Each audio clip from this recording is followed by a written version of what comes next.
Και μιλάμε ότι δώσαμε τον γύρο της Ευρώπης. Εγώ, εσύ με Βανάκη, εγώ με μηχανή. Τι είναι για σένα Ευρώπη, δηλαδή αν πω Ευρώπη είναι, τι είναι για σένα?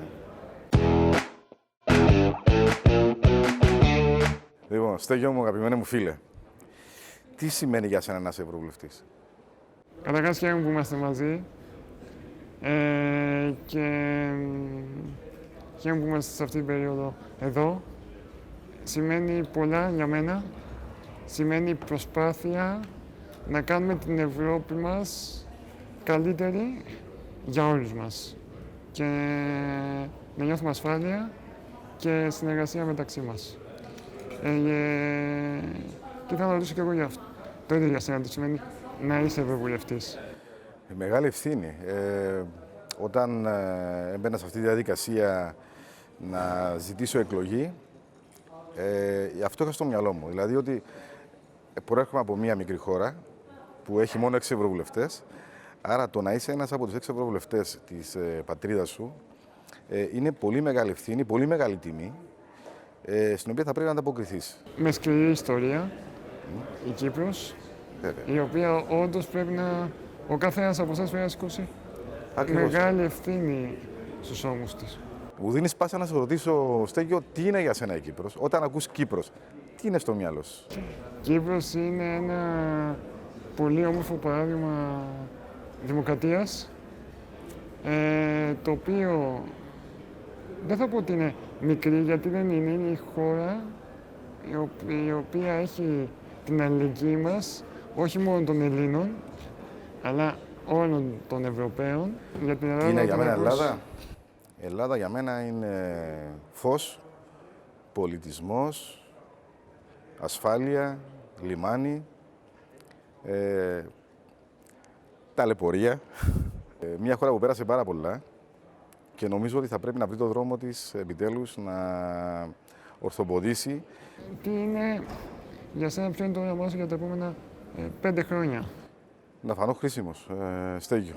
Να προσπαθήσω να φέρω την Κύπρο πιο κοντά στην Ευρώπη και το άλλο πιο ουσιαστικό και σημαντικό για μένα, να φέρω και την Ευρώπη πιο κοντά στην Κύπρο. Θεωρώ ότι αυτό είναι το στίχημα. Ακριβώς. Και είναι το στίχημα αυτής της πενταετίας. Ναι. Νομίζω ότι δεν πάει άλλο παρακάτω. Να αποκτήσουμε, να νιώσουμε και να βάλουμε μέσα μας αυτή την ταυτότητα. Την ταυτότητα του Ευρωπαίου πολίτη. Θέλω να σε ρωτήσω κάτι έτσι που έχω την απορία. Τι δεν ξέρουμε για σένα? Έχουμε διαβάσει πολλά, έχουμε ακούσει πολλά, έχουμε δει πολλά. Τι δεν ξέρουμε για το Στέγιο που θα ήθελες έτσι να το μοιραστείς μαζί μας? Ό,τι και αν κάνω, θέλω να το κάνω με πάθος. Για μένα η λέξη πάθος είναι ουσιαστική. Και επειδή το πάθος έχει μέσα περιπέτεια, θα σε ρωτήσω ποιο είναι το πιο περιπετειώδες πράγμα που έχεις κάνει στη ζωή σου. Το 1996 αποφάσισα να κάνω το γύρο της Ευρώπης με μια μηχανή. Φόρτωσα τη μηχανή στο πλοίο, την έστειλα στο Βερολίνο και ξεκίνησα από το Βερολίνο, κατέβαινα από Γερμανία, Ουγγαρία, πρώην Ιουγκοσλαβία τότε που ήταν ο χαμός. Κατέβηκα όλη την Ελλάδα, μπήκα στο πλοίο στην Αθήνα, στον Πειραιά. Κατέβηκα στη Ρόδο για να πάρω το πλοίο να έρθω στην Λεμεσό. Από την κούραση μου κάπου κοιμήθηκα, ειλικρινής. Έφυγε το πλοίο και η μηχανή χωρίς εμένα. Το ημερολόγιο μιας μηχανής νομίζω ήταν από τα πιο περιπετειώδη πράγματα που έκανα. Εγώ τώρα κάτι αντίστοιχο έχω κάνει με την οικογένειά μου, τους γονείς μου. Αθήνα, Σουηδία, 23 μέρες με βανάκι, κάμπινγκ, όλη αυτή τη διαδρομή πριν κάποια χρόνια, πολύ ωραίο. Και μιλάμε ότι δώσαμε τον γύρο της Ευρώπης. Εγώ, εσύ με Βανάκη, εγώ με μηχανή.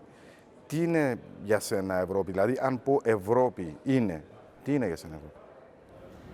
Ευρώπη είναι το σπίτι μας, ο τόπος μας, η χώρα που φέρνει κοντά, που έχει κοινό πολιτισμό, μοιράζεται αυτή την πολυπολιτισμικότητα και τελικά γίνεται κοινός ο πολιτισμός. ιστορία για σένα. Τι σημαίνει Ευρώπη? Για μένα Ευρώπη θα κλέψω την πρώτη λέξη που είπες, το σπίτι μας.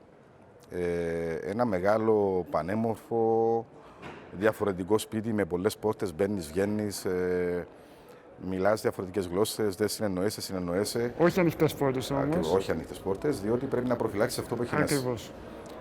Και όποιος είναι μέσα, οφείλει να σέβεται αυτό το σπίτι, να το στηρίζει, να το υποστηρίζει και να προσπαθεί να το κάνει καλύτερο. Λουκά, σε ευχαριστώ πάρα πολύ για το σημερινό. Εγώ σε ευχαριστώ πάρα πολύ. Να πω ότι χαίρομαι πάρα πολύ που σε γνώρισα και πρέπει να είναι πολύ περήφανοι οι Έλληνες που έχουν στείλει το στέγιο στην Ευρωβουλή να τους εκπροσωπεί.